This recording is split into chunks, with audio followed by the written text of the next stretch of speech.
La République démocratique du Congo abrite la plus importante réserve mondiale de cobalt, évaluée à 3,4 millions de tonnes. Sa production annuelle de 140 000 tonnes assure 66% des besoins industriels automobiles et téléphoniques les plus influentes du monde. Le marché du cobalt devrait rapporter 61 milliards d'euros à l'international en 2064. Dans cette perspective, la RDC a opéré des réformes fiscales en matière d'exploitation minière.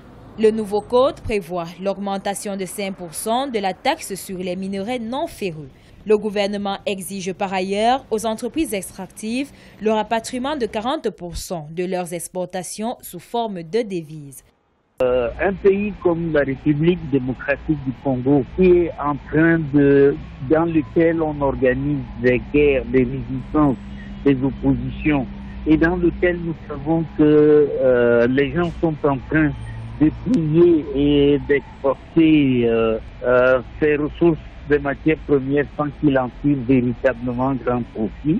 Ce pays-là, qui peut s'organiser pour gagner davantage des richesses que la nature a bien voulu doter son support, c'est un avantage comparatif, comme disent les économistes classiques. Alors que la RDC se prépare à faire bon profit de son potentiel minier, sa domination sur le marché du cobalt inquiète certains observateurs internationaux.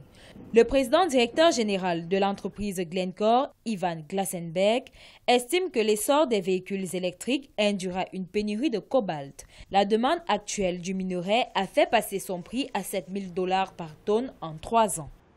Évidemment, nous connaissons tous la loi de l'offre et de la demande. Si la demande devient plus supérieure à l'offre, les prix vont baisser. Si la République démocratique du Congo était un pays suffisamment équipé pour produire exactement conformément à la demande, bien, il laisserait son cobalt sous terre. Mais il suffit que les marchés de Londres ou de New York s'enrhument un peu et les prix du cobalt peuvent tomber à 1 franc. C'est ça, malheureusement, la loi du capitalisme.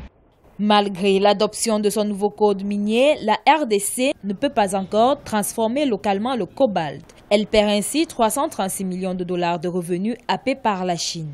La mise en place d'une politique infrastructurelle se heurte dans ce pays à l'insécurité et à l'exploitation artisanale dans les mines.